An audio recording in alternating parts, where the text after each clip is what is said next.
الحمد لله وكفى وسلام على عباده الذين اصطفى أما بعد أعوذ بالله من الشيطان الرجيم بسم الله الرحمن الرحيم كل نفس ذائقة الموت ثم إلينا ترجعون سبحان ربك رب العزة عما يصفون وسلام على المرسلين والحمد لله رب العالمين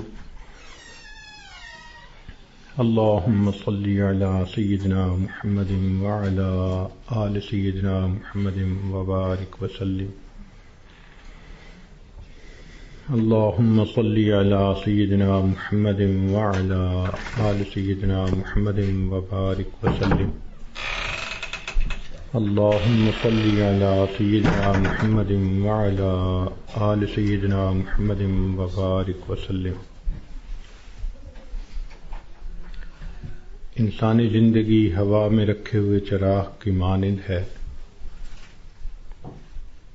جس طرح ہوا میں رکھا ہوا چراغ ایک جھونکے کا محتاج ہوتا ہے، انسانی زندگی بھی ایک پل کی محتاج ہوتی ہے. زندگی کیا ہے تھرکتا ہوا ننھا سا دیا، ایک ہی جھونکا جسے آ کے بجھا دیتا ہے. یا سرے مژگاں غم کا تھرکتا ہوا آنسو، پلک چھپکنا جسے مٹی میں ملا دیتا ہے.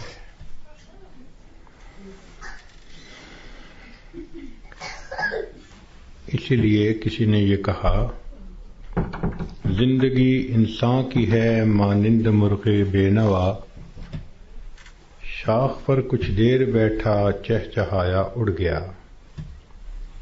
کہ جس طرح ایک پرندہ کسی شاخ پر آ کر بیٹھتا ہے، تھوڑی دیر چہچہاتا ہے اور چلا جاتا ہے، یہی انسان کی زندگی کی مثال ہے کہ انسان اس دنیا میں تھوڑی دیر کے لیے آیا اور بالآخر اس دنیا سے چلا جائے گا.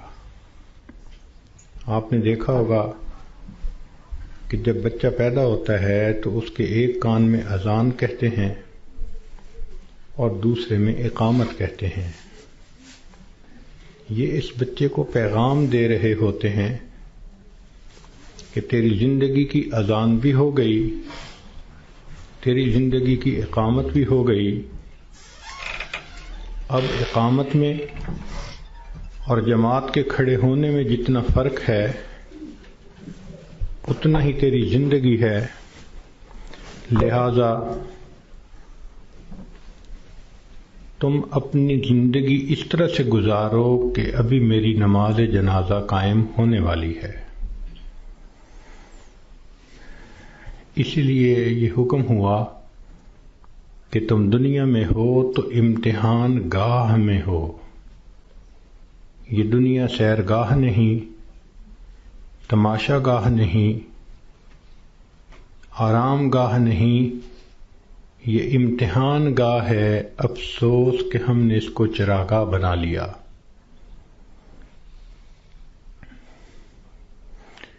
اللہ رب العزت نے مومن کا گھر آخرت میں بنایا ہے. اس کا انحصار انسان کے اعمال پر ہے. چنانچہ ہر انسان کا ایک گھر جنت میں بنتا ہے، ایک جہنم میں. جب موت کا وقت آتا ہے تو اگر وہ جنتی آدمی ہے تو اس کو اس کا جنت کا گھر دکھایا جاتا ہے. اس کے دل خوش ہوتا ہے اس کو دیکھ کے، اور اسی خوشی کے عالم میں اس کی روح کو قبض کر لیا جاتا ہے. اور برا انسان جب موت کے قریب پہنچتا ہے تو اس کو جہنم میں اس کا گھر دکھایا جاتا ہے، جس کی وجہ سے اس پر ایک خوف طاری ہوتا ہے. اور اسی خوف کی حالت میں اس بندے کی روح کو قبض کر لیا جاتا ہے۔ یہ بات ذہن میں رکھیے کہ دنیا مٹی گارے سے بنی اور فنا ہونے والی ہے، اور جنت سونے اور چاندی سے بنی اور ہمیشہ باقی رہنے والی ہے۔ ایک بزرگ فرمایا کرتے تھے کہ اے دوست، جتنا دنیا میں رہنا ہے اتنا دنیا کے لیے کوشش کر لے، اور جتنا آخرت میں رہنا ہے اتنا آخرت کے لیے کوشش کر لے۔ ہماری دنیا کی زندگی تو ہے 150 سال، اور آخرت کی زندگی ہمیشہ ہمیشہ۔ امام غزالی رحمۃ اللہ علیہ نے ایک مثال لکھی ہے کہ اگر زمین اور آسمان کے درمیان رائی کے دانے بھر دیے جائیں اور ایک پرندہ 1000 سال کے بعد آئے اور ایک دانہ کھائے، پھر 1000 سال کے بعد آئے دوسرا دانہ کھائے، پھر 1000 سال کے بعد آ کر تیسرا دانہ کھائے، ایک وقت آئے گا کہ زمین و آسمان کے درمیان رائی کے یہ سب دانے ختم ہو جائیں گے، آخرت کی زندگی کبھی ختم نہیں ہوگی۔ جب ہم نے اتنا وہاں جا کر رہنا ہے تو ہم سوچیں کہ ہمارے دن کی ترتیب کیا ہے۔ ہم تو اپنے 24 گھنٹے کا سکیجول ایسے بناتے ہیں کہ جیسے دنیا ہی میں رہنا ہے، اور آخرت کی تیاری کے لیے تو وقت ہی نہیں نکالتے۔ اسی کو غفلت کہتے ہیں اور اسی کو دھوکہ کہتے ہیں۔ اس لیے دنیا کا نام ہے دار الغرور، دھوکے کا گھر۔ اور یہ دھوکہ صرف جاہلوں کو اور ان پڑھوں کو نہیں لگتا، یہ پڑھے لکھے عقل مندوں کو بھی لگتا ہے۔ وہ دنیا کی زندگی میں ایسے مست ہو جاتے ہیں کہ نمازوں کی فرصت ہی نہیں ہوتی۔ غور کریں تو آج کا ہر انسان اپنی جنت سجانے میں لگا ہوا ہے۔ میرا گھر ایسے ہو، میرا بزنس ایسے ہو، بیوی ایسی ہو، بچے ایسے ہوں، گاڑی ایسی ہو۔ ہر بندہ اپنے ذہن کے اندر ایک جنت سجا کر اس کو بنانے میں لگا ہوتا ہے، اور اس کو یہ نہیں پتا کہ اللہ نے تو جنت آخرت میں سجائی ہے، دنیا میں تو ہم تیاری کے لیے تھے۔ اس کا اندازہ آپ کو اس بات سے ہوگا کہ آج ہر بندے کو یہ فکر ہوتی ہے کہ میرے بعد میرے بچوں کا کیا ہوگا۔ جس عورت کو دیکھ لو، جس مرد کو دیکھ لو، اس کے ذہن میں یہی فکر کہ میرے بعد میرے بچوں کا کیا ہوگا۔ کبھی ہم نے یہ بھی سوچا کہ بچوں کے مرنے کے بعد بچوں کا کیا ہوگا؟ تو ہماری سوچ تو ہے ہی دنیا کی۔ اسی لیے جب مرنے والا دنیا سے جاتا ہے تو اس پہ کوئی نہیں رو رہا ہوتا۔ کہتے ہیں کہ ایک نوجوان نیک آدمی تھا، وفات کے قریب گھر کے سارے لوگ رونے لگے۔ اس نے والد سے کہا کہ ابو کیوں روتے ہیں؟ اس نے کہا میرا جوان بیٹا فوت ہو رہا ہے، اب میرا سہارا کون بنے گا؟ ماں سے پوچھا، اس نے کہا بیٹا میں نے تمہیں پالا بڑا کیا، اب جب میرا وقت آیا کہ تم میری خدمت کرتے، تم جا رہے ہو۔ بیوی سے پوچھا، اس نے کہا کہ آپ میرے خامد ہیں، آپ فوت ہو گئے تو میری زندگی میں تو اندھیرا ہو جائے گا۔ بچوں سے پوچھا، انہوں نے کہا کہ ہمارے سر کا سایہ ہیں اور ہمارا سایہ ختم ہو گیا۔ اس نے کہا کہ اس کا مطلب یہ ہے کہ تم سب کے سب اپنے لیے رو رہے ہو، میرے لیے تو تم میں سے کوئی نہیں رو رہا. تو رونے والے بھی اپنے لیے روتے ہیں، مرنے والے کے لیے کون روتا ہے؟ الا ماشاء اللہ. اس لیے آج وقت ہے تیاری کرنے کا. جیسے اسکول میں امتحان ہوتا ہے، ایک اے پیپر ہوتا ہے، ایک بی پیپر ہوتا ہے. دونوں میں پاس ہو جائیں تو بس اگلی کلاس میں چلے جاتے ہیں. یہی ہمارا حال کہ دنیا کی زندگی میں ہمیں تیاری کا حکم دیا گیا. قبر میں جائیں گے تو اے پیپر ہوگا اور اس میں 3 کویسچن پوچھے جائیں گے. تیرا رب کون ہے؟ تیرے نبی علیہ السلام کون ہیں؟ تیرا دین کون سا ہے؟ اور جب انسان قیامت کے دن اٹھے گا تو پھر اس کا بی پیپر لیا جائے گا، اور بی پیپر کے اندر 4 کویسچن ہوں گے. تم نے زندگی کیسے گزاری، جوانی کیسے گزاری، کدھر سے کمایا، کہاں پہ خرچ کیا، اور تم نے اپنے علم پہ کتنا عمل کیا. جو اے پیپر بی پیپر دونوں میں کامیاب، اس کو اللہ رب العزت پھر جنت کا گھر عطا فرما دیں گے. مگر اس کا یہ مقصد نہیں کہ جی ہمیں تو ان سوالوں کے جوابات کا پتہ ہے تو ہم موت کے وقت جواب دے لیں گے. ایسا نہیں ہوگا. جیسے زندگی گزری ہوگی ویسا انسان قبر میں جواب دے سکے گا. جس نے دنیا میں نمازیں نہ پڑھیں، جو بے پردہ پھرتی رہی، جس نے غیبت کی، لوگوں کے دل دکھائے، اللہ کی بندیوں کے لیے جو وبال جان بن کر پھرتی رہی، جب یہ قبر میں جائے گی تو یہ نہیں کہہ سکے گی کہ میرا دین اسلام ہے. اس کا تو طرز زندگی ہی اور تھا، تو اسلام کا نام کیسے لے سکے گی؟ جو بے پردہ پھرتی ہے وہ کیسے کہہ سکے گی کہ میں نبی علیہ الصلوۃ والسلام کو اپنا نبی مانتی ہوں، ان کی تعلیمات کو اپنایا نہیں، ان کی سنتوں کی طرف دھیان نہیں دیا، تو کیسے جواب دے سکیں گے؟ تو اس لیے کتنے لوگ ہوتے ہیں جو موت کے وقت کلمہ پڑھنا چاہتے ہیں، پڑھ نہیں پاتے. چنانچہ ایک ڈاکٹر ہیں، ڈاکٹر نور محمد صاحب، ملتان کے ہیں. انہوں نے زندگی کے 35 سال ایمرجنسی وارڈ کے اندر ڈیوٹی کی.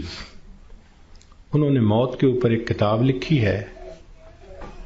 اس میں وہ لکھتے ہیں کہ ایمرجنسی وارڈ میں تو لوگ آتے ہیں جو آخری لمحوں پر ہوتے ہیں اور بہت سارے فوت بھی ہو جاتے ہیں. تو جب بھی کوئی ایسا بندہ میرے سامنے آتا میں اسے کلمہ پڑھنے کی تلقین کرتا. وہ کہتے ہیں کہ میرا تجربہ یہ ہے کہ 100 میں سے 95 بندوں کو کلمہ پڑھنا نصیب نہیں ہوتا. تو ان سے پوچھا گیا کہ کیسے؟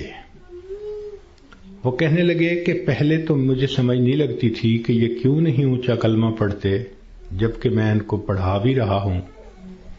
پھر ایک بندے کو میں نے کہا کہ تمہیں ہارٹ پرابلم ہے، ہارٹ اٹیک ہے، تو میں تم سے پوچھوں گا کہ تم کلمہ پڑھو، اور اگر تم نہ پڑھ سکو گے تو میں پوچھوں گا کہ تم پڑھنا چاہتے ہو، پڑھ نہیں پا رہے؟ اس نے کہا بہت اچھا، میں جواب دوں گا. جب اس کی آخری کیفیت آئی تو میں نے اس سے پوچھا تو اس نے اشارے سے بتایا کہ میری زبان پہ فالج پڑ گیا ہے، اب میں بولنا بھی چاہتا ہوں، میری زبان بولتی نہیں. آج اللہ نے زبان کا کنٹرول ہمیں دیا. ہم چاہیں تو ایک دن میں ہزاروں دفعہ کلمہ پڑھ سکتے ہیں، لیکن جس عورت نے جیتے جاگتے کلمہ پڑھا ہی نہ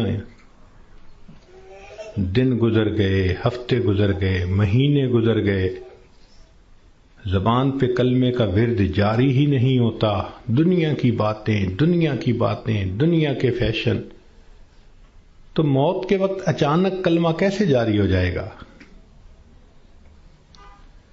اس لیے اس سے پہلے کہ لوگ ہمیں کلمہ پڑھائیں، ہم اپنے اختیار سے کلمہ پڑھنے کی مشق کر لیں۔ تو دنیا کی زندگی میں ہم آئے ہیں آخرت کی تیاری کرنے کے لیے۔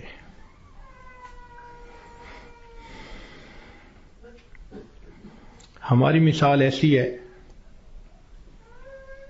کہ جیسے ایک آدمی کا ویزا لگ چکا ہو اور وہ بورڈنگ پاس لے کر لاؤنج کے اندر پہنچ گیا ہو اور اپنی فلائٹ کے اناؤنس ہونے کا انتظار کر رہا ہو۔ ہم نے دیکھا کہ لاؤنج میں لوگ بیٹھے ہوتے ہیں، ایک فلائٹ اناؤنس ہوتی ہے، کچھ اٹھ کے چلے جاتے ہیں، پھر دوسری اناؤنس ہوتی ہے اور اٹھ کے چلے جاتے ہیں، نئے آتے رہتے ہیں اور یہ اٹھ کے جاتے رہتے ہیں۔ بالکل زندگی کا یہی معاملہ، نئے بچے پیدا ہوتے رہتے ہیں اور جو پہلے سے موجود ہیں وہ اس دنیا سے رخصت ہوتے رہتے ہیں۔ ہم سب کا موت کا ویزا لگ چکا، ہم لاؤنج میں ہیں، کب ہماری فلائٹ ہے یہ بھی ہمیں پتہ نہیں۔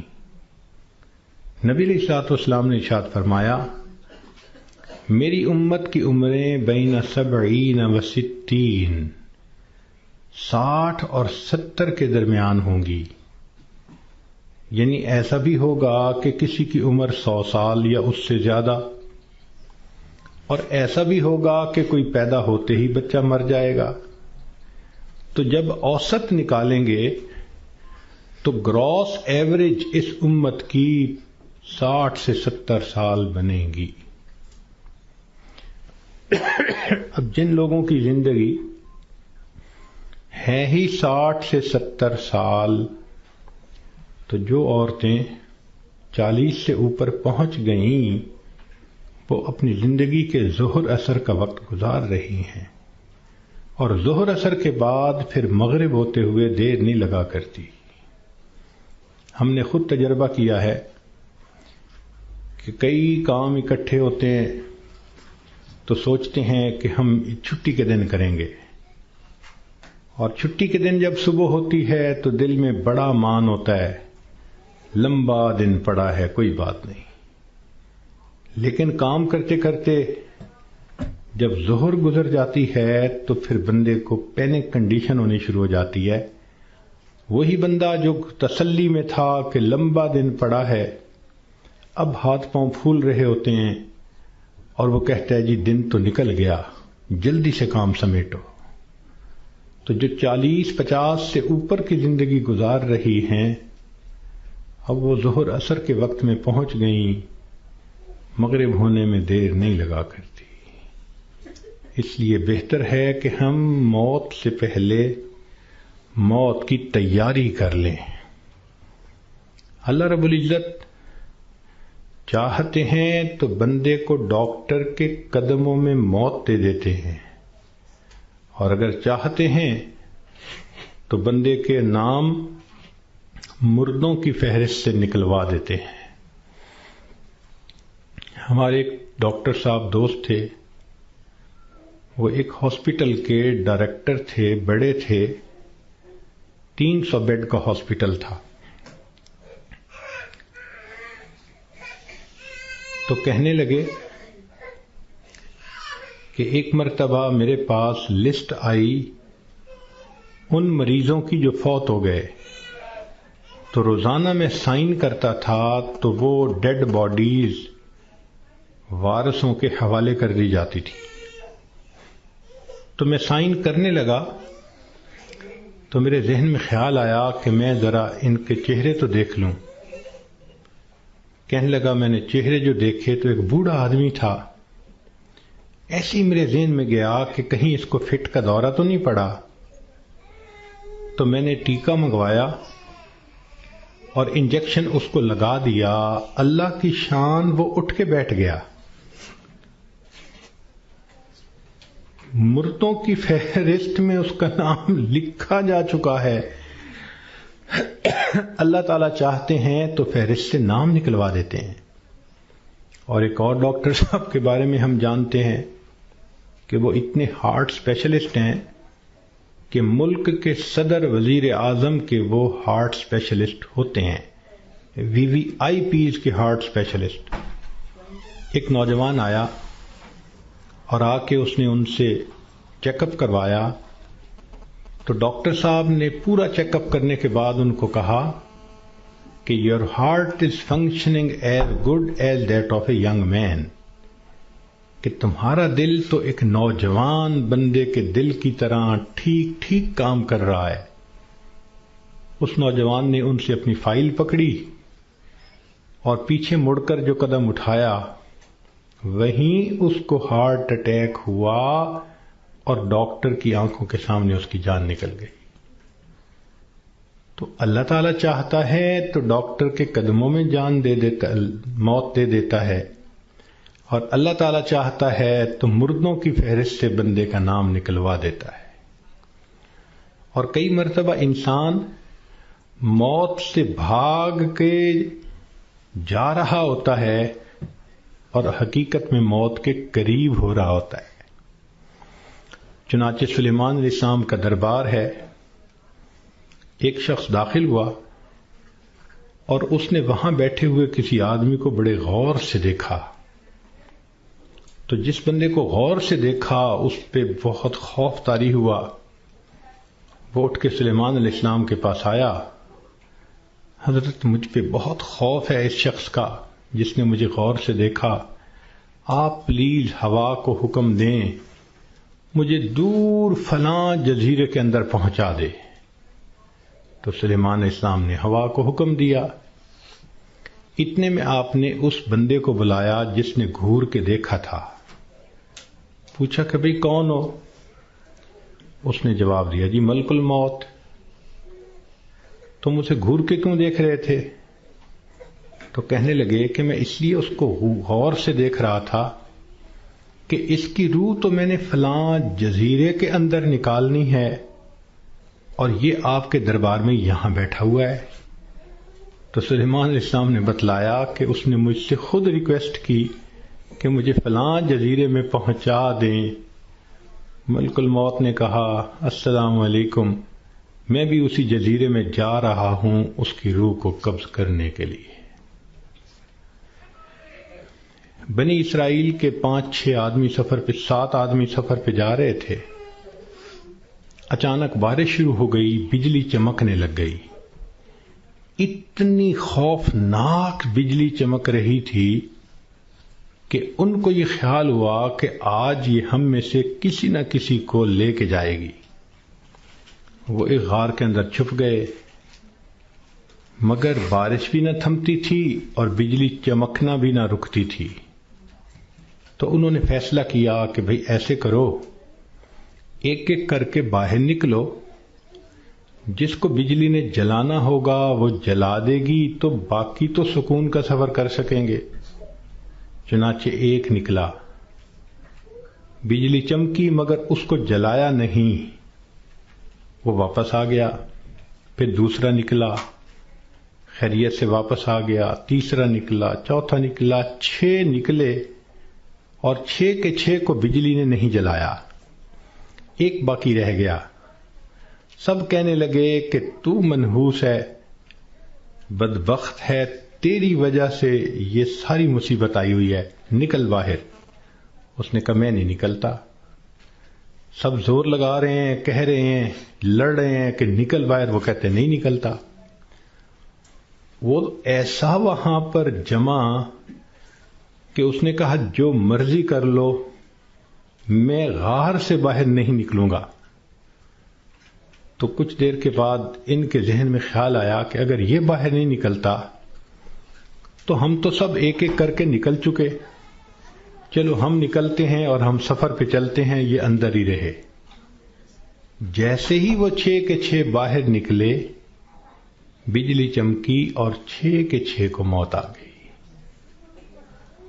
اب یہ سب دھکیل رہے تھے 7ویں کو، اور ان کو یہ نہیں پتا تھا کہ موت کا وقت تو ہمارا قریب آ چکا۔ کہتے ہیں کہ 2 چور کسی گھر میں آئے چوری کرنے کی نیت سے، تو ایک بڑھیا اور بوڑھا کمرے میں سوئے ہوئے تھے۔ انہوں نے ان دونوں کو رسیوں سے باندھ دیا چارپائیوں کے ساتھ، اور دونوں کی چارپائیاں اٹھا کر صحن میں رکھ دیں، منہ پہ ٹیپ لگا دی تاکہ ہم کمرے میں تسلی کے ساتھ سامان کو کھولیں گے اور قیمتی سامان کو لے جائیں گے۔ جیسے میاں بیوی کی چارپائیاں انہوں نے صحن میں رکھیں، یہ کمرے کے اندر گئے کہ ہم چوری کرتے ہیں، اچانک کمرے کی چھت گری اور یہ دونوں چور دب کر مر گئے۔ محلے والے آ گئے، شور ہوا تھا۔ اب وہ حیران کہ میاں بیوی تو رسیوں سے بندھے ہوئے ہیں۔ ان سے پوچھا بھئی تمہیں باہر کس نے نکالا؟ ان کا ہمیں تو پتہ نہیں، ہم تو اندر سوئے ہوئے تھے۔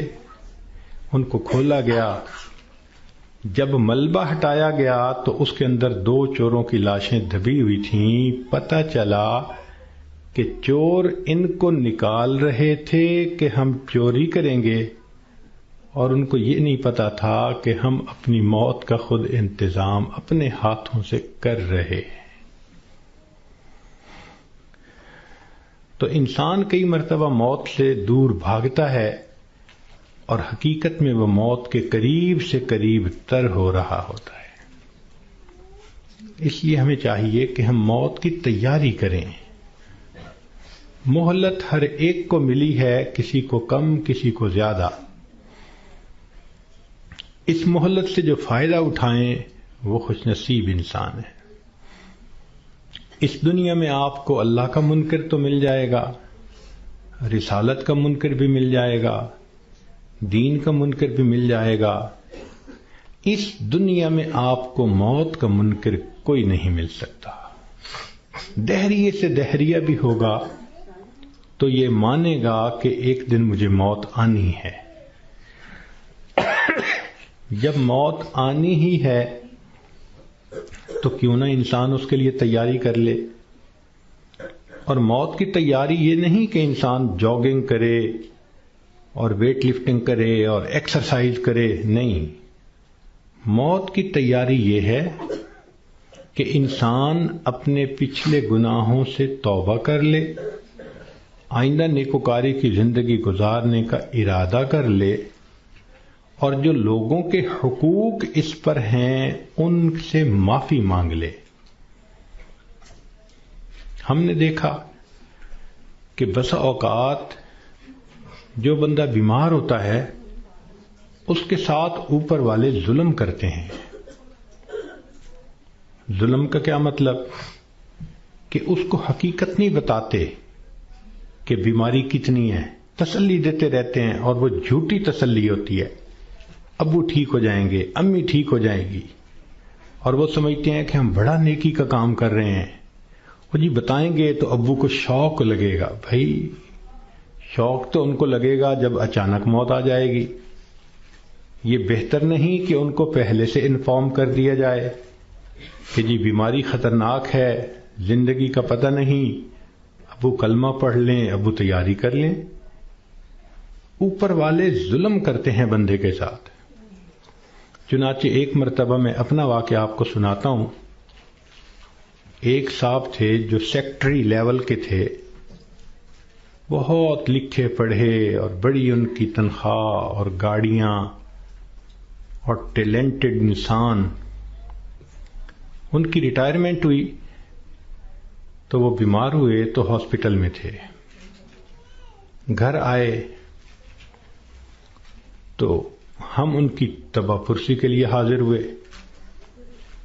تو جب اس کے بڑے بیٹے نے مجھے دیکھا تو کہنے لگا حضرت صاحب میرے ابو کے لیے دعا کر دیں، ڈاکٹر نے تو ہمیں جواب دے دیا ہے اور کہا ہے کہ بس ہفتے 10 دن کی بات ہے، ان کے اندر کینسر پھیل چکا۔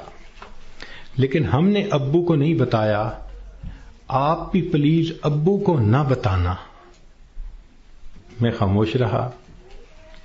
خیر اندر گئے، ملاقات ہوئی۔ تھوڑی دیر کے بعد میں نے انہیں کہا جی کہ مجھے آپ سے کوئی بات کرنی ہے،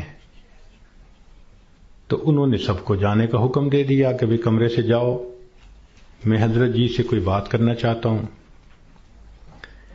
جب وہ اکیلے ہو گئے تو میں نے ان سے بات کی کہ دیکھیں، زندگی کا کوئی بھروسہ نہیں، کوئی نہیں جانتا کہ کب موت آئے گی، کیا پتہ میری موت پہلے آئے، کیا پتہ آپ کی موت پہلے آئے۔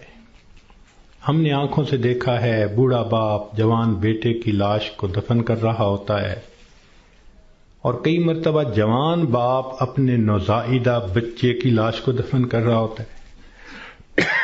تو یہاں کیا بھروسہ زندگی کا؟ کہنے لگے بالکل صحیح بات ہے۔ میں نے کہا کہ بات یہ ہے کہ آپ کی جو رپورٹیں ہیں ان سے پتہ چلتا ہے کہ آپ کے اندر کینسر بہت پھیل چکا، اور ڈاکٹروں نے ہفتہ 10 دن کا وقت دیا ہے، تو بہتر یہ ہے کہ آپ تیاری کر لیں۔ یہ بات سنتے ہی اس کی آنکھوں میں چمک آ گئی، اور وہ مجھے کہنے لگا کہ حضرت صاحب آپ نے سچ کہا، یہ سارے لوگ مجھے جھوٹی تسلیاں دے رہے تھے، مجھے کنفیوز کر رہے تھے۔ میرا دل کہتا تھا کہ میری بیماری خطرناک ہے، اور یہ اوپر والے کہتے تھے، رپورٹ بھی نہیں دکھاتے تھے، کہتے تھے بس ٹھیک ہو جائے گا، آپ فوراً ٹھیک ہو جائیں گے۔ تو اللہ آپ کا بھلا کرے، آپ نے مجھے بتا دیا۔ میں نے تو اب اپنے پوتے پوتیوں کو، نواسے نواسیوں کو دیکھ لیا، کتنا بندے نے رہنا ہوتا ہے، تو چلو مجھے اندازہ تو ہو گیا۔ اب یہ کہہ کر انہوں نے دروازہ کھلوایا۔ جب بیٹا آیا اور اس کو پتہ چلا کہ حضرت صاحب نے تو بتا دیا میرے ابو کو، تو وہ میری طرف دیکھنے لگے۔ میں نے ان کو کہا کہ بچے غصہ نہ کرو، میں نے تمہارے ساتھ بھلا کیا ہے۔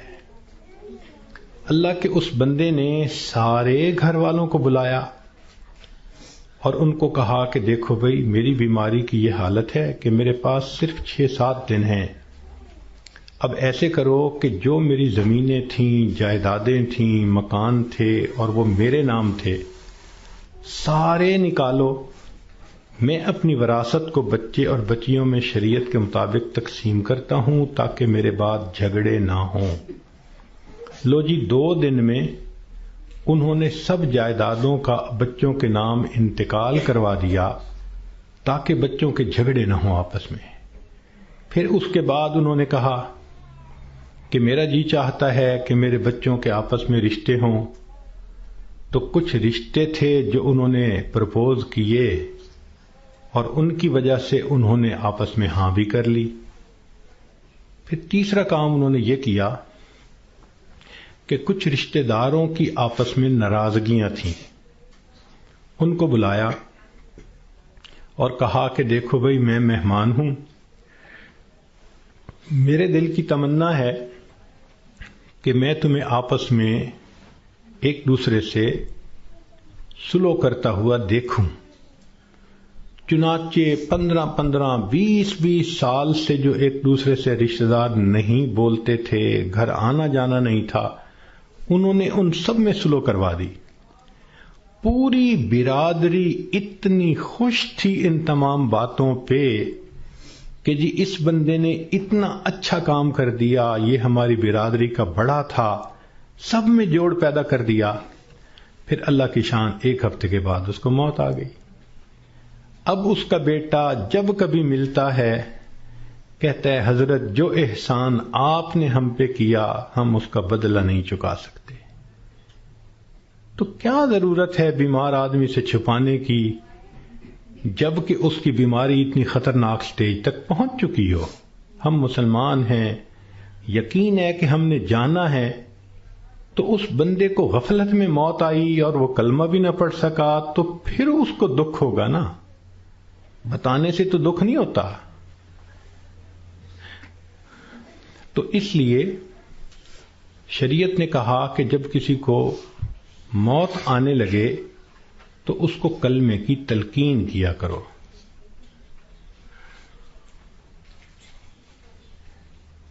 ہم نے یہ دیکھا ہے کہ ادھر بندے کے آخری لمحہ ہوتا ہے اور ادھر بیوی جو ہے آگے بڑھتی ہے اور بیٹی کو کرتی ہے. آپ نے پہچانا اسے، یہ کون ہے؟ یہ دیکھو یہ تسنیم آئی ہے، یہ دیکھو یہ پروین آئی ہے. حالانکہ وہ لمحہ اس بندے کے لیے اللہ کے ذکر کا وقت ہوتا ہے، یکسوئی کا وقت ہوتا ہے. تو یہ مسئلہ سمجھ لیں کہ جب کسی مریض یا مریضہ کو دیکھیں کہ اب آخری لمحے ہیں، مت تعارف کریں اور کروائیں. ساری زندگی اس کو تعارف ہوتا رہا، اب تو رب سے تعارف ہونے کا وقت ہے. اب کیوں اس کو غافل کرتے ہیں؟ کیوں اس کی توجہ کو ہٹاتے ہیں؟ کہتے ہیں کہ ایک بزرگ تھے، 3 سال کی بیٹی تھی، حفصہ اس کا نام تھا. ایک دن ان کے اوپر ہارٹ اٹیک ہوا اور وہ اسی کنڈیشن میں آنکھیں بند کر کے اللہ سے لو لگا کے پڑے ہوئے تھے. وہ حفصہ آئی اور دستور کے مطابق چارپائی پر چڑھی، ان کے سینے کے اوپر لیٹ گئی اور ان کی آنکھیں کھولنے لگی، باتیں کرنے لگی. وہ خاموش رہے. تو حفصہ کہنے لگی، ابو آپ مجھ سے بات نہیں کرتے، لو میں بھی آپ سے بات نہیں کرتی، میں نے آپ سے کاٹی کر دی. یہ کہہ کے وہ بچی دوسرے کمرے میں چلی گئی اور وہاں جا کے اس نے رونا شروع کر دیا. ماں نے دیکھا بیٹی رو رہی ہے تو وہ آئی، بیٹی کیوں رو رہی ہو؟ اس نے کہا ابو مجھ سے نہیں بولتے، میں ابو سے نہیں بولتی. تو ماں اپنی بیٹی کو اٹھا کے لائی اور ان کے پاس آ کر کہنے لگی، دیکھیں نا آپ حفصہ سے نہیں بول رہے، یہ آپ سے ناراض ہو گئی ہے، آپ حفصہ کو منا لیں. تو جب اس نے یہ بات کہی نا کہ آپ حفصہ کو منا لیں، تو ان بزرگوں نے آنکھ کھولی، فرمانے لگے کون سی حفصہ اور کیسی حفصہ، ہم نے تو اپنے یار کو منا لیا، لا الہ الا اللہ محمد الرسول اللہ، اور ان کی روح پرواز کر گئی. تو آخری وقت میں تو یہ حفصاؤں کو پیچھے رکھیں، اس کو کلمہ یاد دلائیں، اس کا آخری لمحہ ہوتا ہے. زندگی میں تھوڑی محبتیں اس نے دکھائیں اور محبتیں کیں، آخری وقت میں تو بندے پہ ظلم ہو رہا ہوتا ہے کہ اس کی توجہ اللہ کی طرف سے ہٹا کے دنیا کی طرف لگا رہے ہوتے ہیں. تو یہ ذہن میں رکھیں کہ جب کسی کو دیکھیں کہ اب آخری لمحہ ہے تو بس کلمہ پڑھیں اس کے سامنے، ذرا مناسب آواز سے لا الہ الا اللہ پڑھیں تاکہ اس کو کلمہ یاد آ جائے اور اللہ اس کو پڑھنے کی توفیق عطا فرمائے. اور یہ بھی ذہن میں رکھیں کہ ایک غلطی اور بھی ہوتی ہے کہ جب کسی کا آخری وقت قریب آتا ہے نا، اللہ ان ڈاکٹروں کو ہدایت دے، یہ اس کو نشے کا ٹیکہ لگا دیتے ہیں اور اپنے ذہن میں سوچتے ہیں کہ اس کو تکلیف نہیں ہوگی. او اللہ کے بندے، تم نے نشے کا ٹیکہ لگا دیا، یہ کلمہ کیسے پڑھ سکے گا؟ ساری زندگی جس کی تمنا رہی کہ میں آخری وقت میں کلمہ پڑھ کے جاؤں، تم اس کو بے ہوش کر دو گے تو اس نعمت سے محروم کر دو گے. اس لیے جب آپ دیکھیں کہ اب آخری وقت ہے تو ڈاکٹروں کو منع کر دیں، ہاسپٹل میں ہوں گھر میں ہوں، ڈاکٹر کو سختی سے کہیں کہ ڈاکٹر صاحب اس وقت آپ نے نشے کا ٹیکہ نہیں لگانا، تاکہ ہوش کے ساتھ یہ کلمہ پڑھ کے ایمان کے ساتھ دنیا سے رخصت ہو. اس وقت کی جو تکلیف ہوتی ہے وہ تو گناہوں کی معافی ہو جاتی ہے. تو یہ بھی غلطی ہو جاتی ہے، اس کا بھی بڑا خیال رکھیں. اور ایک آخری بات کہ ہم نے دیکھا کہ لوگ جب میت کا جنازہ پڑھتے ہیں تو اس وقت اعلان کرواتے ہیں، اور جی اگر لین دین کا معاملہ ہو تو ان کے بیٹوں سے کر لو، اور اگر کسی کا کچھ دکھ دیا ہو، دل دکھایا ہو تو پلیز اللہ کے لیے سب معاف کر دیں. تو پہلی بات تو یہ بتائیں کہ جن کا اس نے دل دکھایا کیا وہ اس کا جنازہ پڑھنے آئے ہوں گے؟ اور دوسری بات کہ اگر اس نے رشتہ دار عورتوں کا دل دکھایا تو عورتیں تو ویسے ہی جنازہ پڑھنے نہیں آتی. تو موت کے بعد اعلان کروانے کا اتنا فائدہ نہیں. لطف اور مزہ تو یہ ہے کہ زندگی میں یہ معافی مانگے. کم لوگ ہوتے ہیں جو اپنی زندگی میں لوگوں سے معافی مانگ لیتے ہیں. ہمارے ایک بزرگ تھے، سفید ریش ہو گئے تھے. ان کی ایک خوبصورت عادت تھی، وہ جس کسی سے ملتے تو الوداع ہوتے ہوئے فرماتے، آپ کے تو میرے اوپر بہت حقوق ہیں، میں کمزور ہوں، ادا نہیں کر سکا، آپ مجھے اللہ کے لیے معاف کر دیں.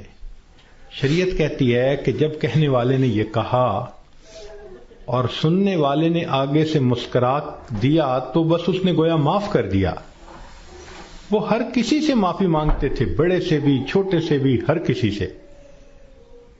تو مرد بھی اس عادت کو اپنائیں، عورتیں بھی اس عادت کو اپنائیں.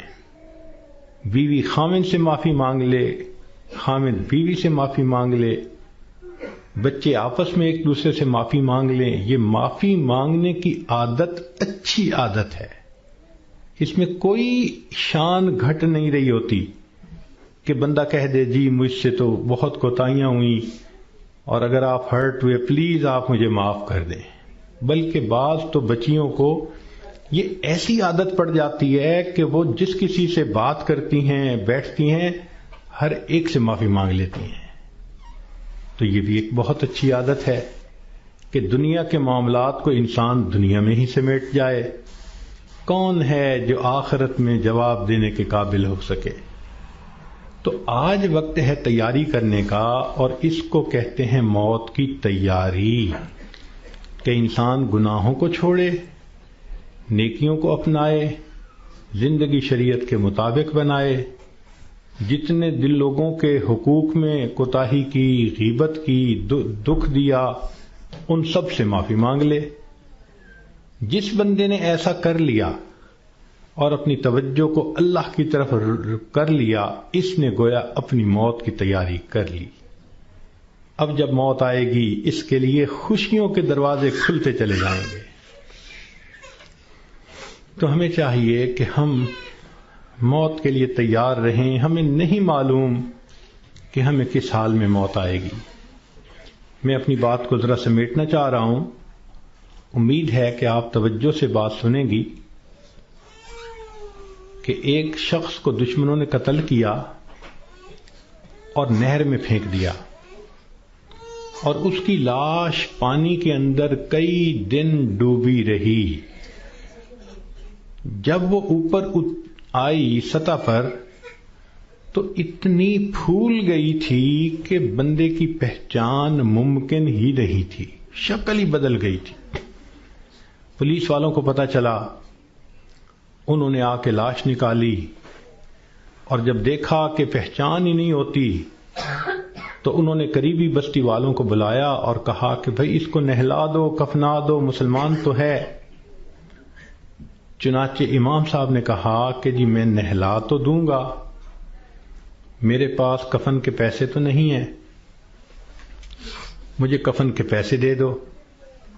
ایک بندے نے کہا کہ جی اعلان کر دو. ذرا سنیں، مسجد میں اعلان ہوا، بھائی لاوارث نعش ہے، کفن خریدنا ہے، چندہ لاؤ. کوئی روپیہ لایا، کوئی 2 لایا، کوئی 5 لایا. آدھے گھنٹے تک اعلان ہوتا رہا کہ لاوارث لاش ہے، کفن خریدنا ہے. آدھے گھنٹے کے بعد پھر جا کر پیسے پورے ہوئے، کفن خریدا گیا، اس کو نہلایا گیا، کفنا دیا گیا، جنازہ پڑھایا گیا. جنازہ پڑھتے ہوئے ایک آدمی کی آنکھ میں بھی آنسو نہیں تھے، اس لیے کہ کوئی جانتا ہی نہیں تھا یہ کون ہے. جب اس کو دفن کیا گیا تو 3 مہینے کے بعد کیس کی حقیقت کھلی. تب پتہ چلا کہ وہ سرگودا کے علاقے کا ایک ذمہ دار تھا. 4 مربع اس کے باغات تھے، کروڑوں کی سالانہ آمدنی تھی. کوئی 6 کروڑ روپیہ اس کے بینک بیلنس کے طور پہ موجود تھا اور اس کے 4 جوان العمر بیٹے تھے. اس لینڈ لارڈ نے کبھی سوچا بھی نہیں ہوگا کہ میں کروڑوں پتی بندھا جب دنیا سے جانے لگوں گا تو چندے کا کفن لے کے جاؤں گا. اس کو کہتے ہیں وارث مان نہ کری وارثاں دا رب بے وارثا کر مار دئی. کہ وارث تم اپنے وارثوں کا مان نہ کرنا، اللہ بندے کو لاوارث کر کے مار دیتے ہیں. ہمیں کیا پتا کس حال میں موت آئے گی. آج وقت ہے اس موت کی تیاری کرنے کا. اس لیے امام غزالی رحمۃ اللہ علیہ فرماتے ہیں اے دوست تجھے کیا معلوم کہ بازار میں وہ کپڑا پہنچ چکا ہو جسے تیرا کفن بننا ہے. ہم نہیں جانتے کب ہمارا کفن بازار میں آ جائے گا. لوگ یعنی شادی اور بیاہ میں مشغول ہوتے ہیں اور ان کو نہیں پتا ہوتا ان کے کفن کا کپڑا پہنچ چکا ہوتا ہے. اس لیے چاہیے کہ ہم موت کی تیاری کریں، نیکی کریں، جھوٹ کی زندگی سے بچیں، سچ کی زندگی کو اختیار کریں، نبی علیہ السلام کی ایک ایک سنت کو اپنائیں تاکہ موت کے لیے ہم بھی تیار رہیں. کیا معلوم کب جانا پڑ جائے. ہمارا حال تو وہی ہے کہ بارات پہنچ گئی تھی اور لڑکی والے لڑکی کے کان سلوانے گئے ہوئے تھے کہ جی ہم نے کانوں میں بالیاں ڈالنی ہیں.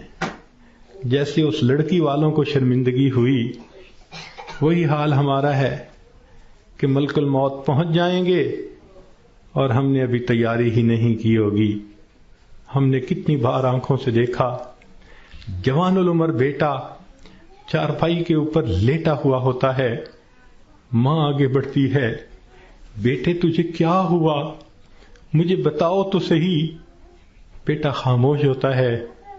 ماں رو کر کہتی ہے بیٹے تم تو میری ہر بات پہ لبیک کہا کرتے تھے، تم میرے اتنے فرما بردار بیٹے تھے، کیا ہوا؟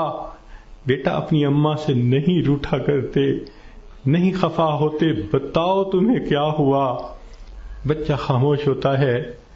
بالآخر بیوی آگے بڑھتی ہے میرے سرتاج، میرے ہمراز، مجھے تو بتائیے کیا ہوا؟ اگر آپ میری کسی بات پہ خفا ہیں میں آپ سے سوری کر لیتی ہوں، معافی مانگ لیتی ہوں، مجھے بتائیں کیا ہوا؟ نوجوان خاموش ہوتا ہے. بہن آگے بڑھتی ہے میرے ویر مجھے بتائیں تو صحیح کیا ہوا؟ خاموش ہوتا ہے. بہن کہتی ہے کہ مجھے بتائیں میں ابھی ڈاکٹر کو بلواتی ہوں، مگر جوان کوئی جواب نہیں دیتا. بیٹی آگے بڑھتی ہے ابو مجھے بتائیں تو صحیح کیا ہوا؟ ابو میں آپ کی بیٹی ہوں، میں آپ کی خدمت کے لیے 24 گھنٹے حاضر ہوں، کچھ کھانا ہے یا پینا ہے مجھے بتائیے، کوئی کام ہے مجھے بتا دیجئے، ابو مجھے بتائیں تو صحیح کیا ہوا؟ باپ خاموش ہوتا ہے. بیٹی روتی رہ جاتی ہے. ماں پھر آگے بڑھتی ہے بیٹے میں نے کال کر دی ہے، ابھی ڈاکٹر کو بلواؤں گی، تمہارا علاج کرواؤں گی. بیٹا خاموش ہوتا ہے. اسی خاموشی کی حالت میں ماں دیکھتی ہے آنکھیں کھلی رہ گئیں، روح نکل گئی. وہ اپنے کانپتے ہاتھوں کے ساتھ جوان بیٹے کی آنکھوں کو انگوٹھے رکھ دیتی ہے. اس ماں نے کبھی سوچا بھی نہ تھا میں بڑھاپے میں جوان بیٹے کی آنکھیں بند کروں گی. جب بچے کی روح نکل جاتی ہے سب رو رہے ہوتے ہیں، کہنا شروع کر دیتے ہیں میت کو فلاں کپڑے میں رکھ دو، تھوڑی دیر پہلے یہ کسی کا باپ تھا، یہ نوجوان کسی کا بیٹا تھا، کسی کا بھائی تھا، کسی کا خاوند تھا، اب کیا ہوا؟ سب نے اس کو میت میت کہنا شروع کر دیا. تو جواب ملے گا اصلی انسان تو چلا گیا، یہ اس کا جسم باقی ہے، اس کو بھی ہم اس کے اصلی گھر پہنچائیں گے. چنانچہ اس کو نہلا دیا جاتا ہے، کفنا دیا جاتا ہے اور جنازے کا اعلان کر دیا جاتا ہے. اس کو لینے کے لیے کئی رشتہ دار کمرے کے اندر آ جاتے ہیں. بھئی تم کیوں آئے ہو؟ ہم اس کو اس کے اصلی گھر پہنچانے کے لیے، بھئی یہ گھر بھی تو اسی کا تھا، اسی نے پلاٹ خریدا، اسی نے نقشے بنوائے، اسی نے کمرہ بنوایا، اسی نے یہ مکان بنوایا، ماربل لگوایا، کہاں کہاں سے فرنیچر ڈھونڈا، کہاں کہاں سے بجلی کی فٹنگ خرید کے لایا، ابھی تو دیواریں بھی میلی نہیں ہوئی، تم اس کو لینے آ گئے ہو۔ سب کہیں گے یہ تو عارضی گھر تھا، اصلی گھر تو آگے ہے، 2 گز زمین کا ٹکڑا، چھوٹا سا تیرا گھر ہے۔ سب اس کو کندھوں پہ اٹھا لیتے ہیں، رشتہ دار جمع ہیں، سب قبرستان تک پہنچ جاتے ہیں، جنازہ پڑھتے ہیں، پھر قبر میں اتارنے کا وقت آتا ہے۔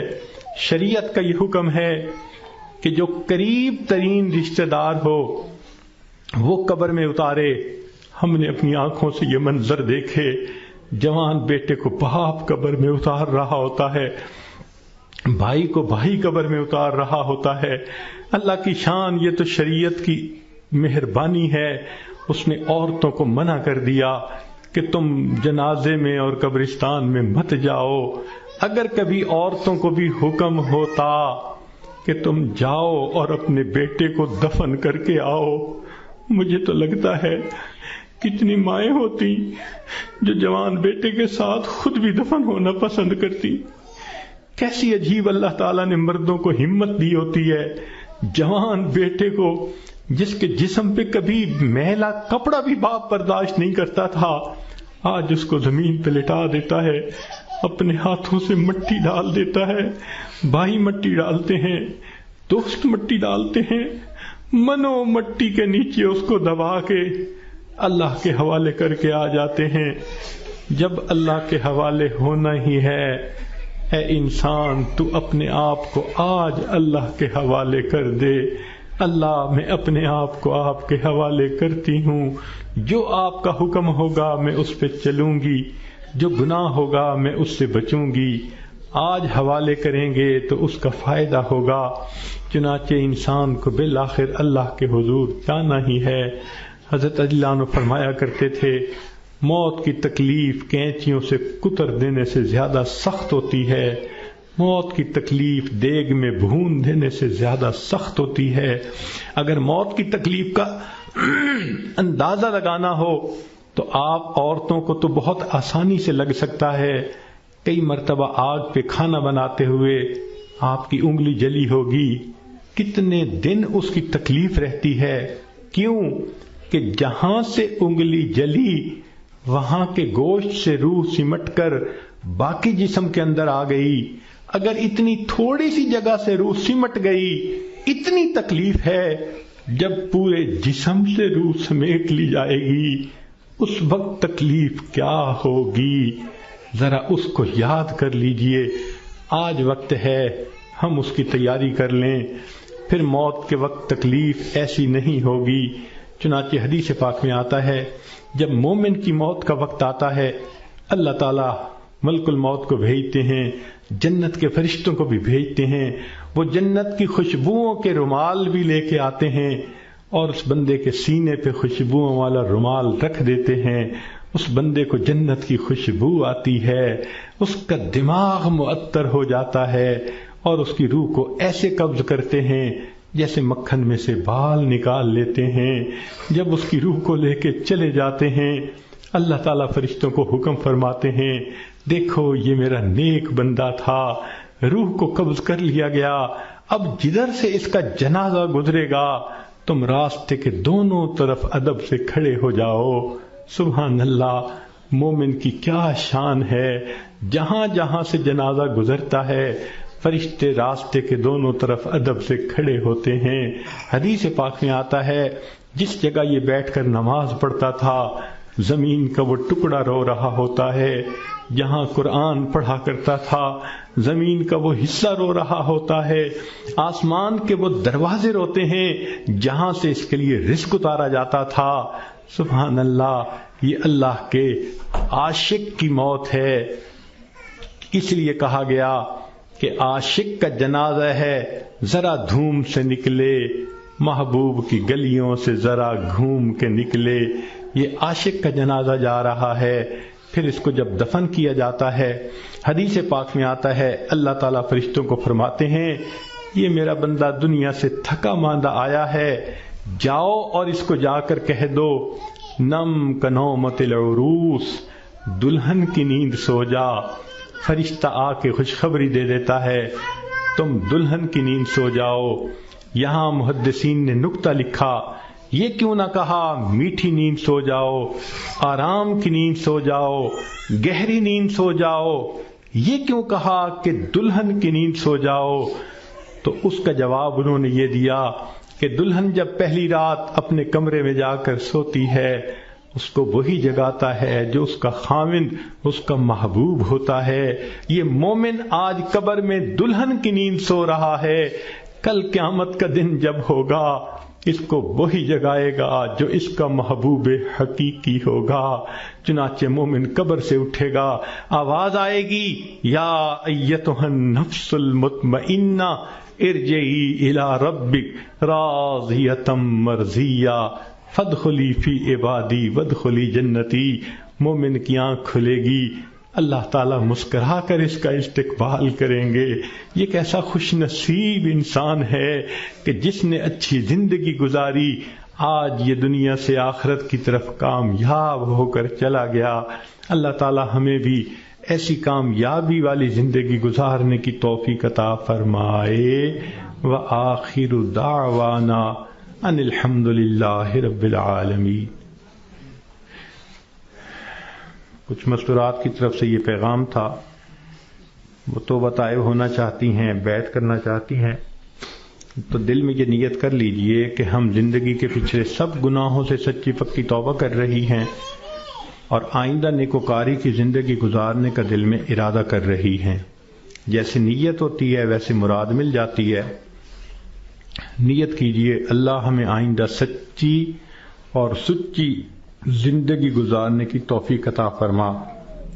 الحمدللہ وکفا وسلام علی عبادہ الذین اصطفی، اما بعد۔ یہ کلمات جو میں پڑھوں گا پیچھے پیچھے پڑھتی جائیے۔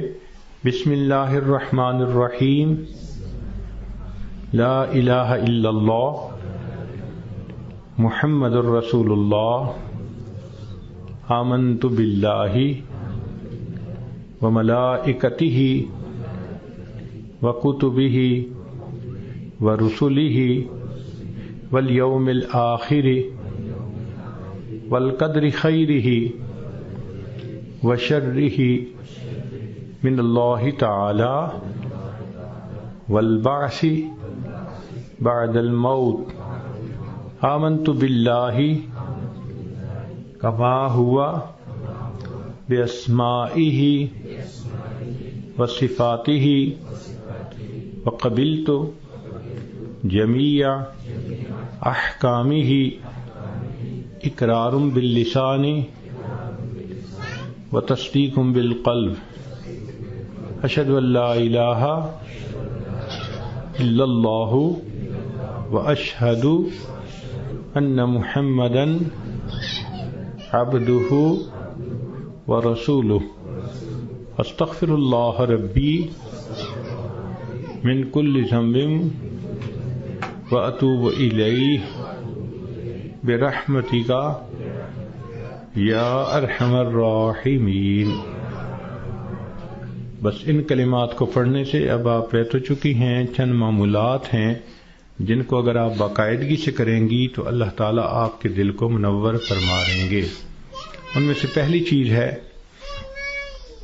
100 مرتبہ استغفار صبح و شام پڑھنا، استغفر اللہ ربی من کل ذنب واتوب الیہ۔ اور دوسرا ہے 100 مرتبہ درود شریف صبح و شام پڑھنا، اللہم صلی علی سیدنا محمد وعلی آل سیدنا محمد وبارک وسلم۔ تیسرا ہے قرآن مجید کی تلاوت کرنا، ایک پارہ کریں تو بہت اچھا، ورنہ آدھا پارہ صحیح۔ اور چوتھی چیز ہے کہ چلتے پھرتے ہر وقت دل میں اللہ کا دھیان رکھنا۔ اور پانچویں چیز ہے مراقبہ کرنا۔ مراقبے کا طریقہ یہ ہے کہ ساری دنیا کے خیالات سے آپ تھوڑی دیر کے لیے اپنے آپ کو فارغ کر لیں، آنکھوں کو بند کر لیں، سر کو جھکا لیں، دنیا اور جو کچھ دنیا میں ہے اس سے ہٹ کٹ کے اللہ رب العزت کی یاد میں ڈوب جائیں اور یہ سوچیں کہ اللہ رب العزت کی رحمت آ رہی ہے، دل میں سما رہی ہے، دل کی ظلمت اور سیاہی دور ہو رہی ہے، اور میرا دل اللہ اللہ اللہ، یہ میرا دل کہہ رہا ہے، دل بول رہا ہے اور میں سن رہی ہوں۔ 10-15 منٹ اس طرح بیٹھنے سے آپ کے دل کے اندر اللہ کی محبت بھرے گی۔ ابھی تھوڑی دیر دعا سے پہلے اس کی مشق کر لیں۔ جتنی عورتیں بیٹھی ہیں تھوڑی دیر آنکھوں کو بند کر لیں اور اپنے دل کی طرف دھیان کریں کہ میرا دل اللہ اللہ اللہ کہہ رہا ہے۔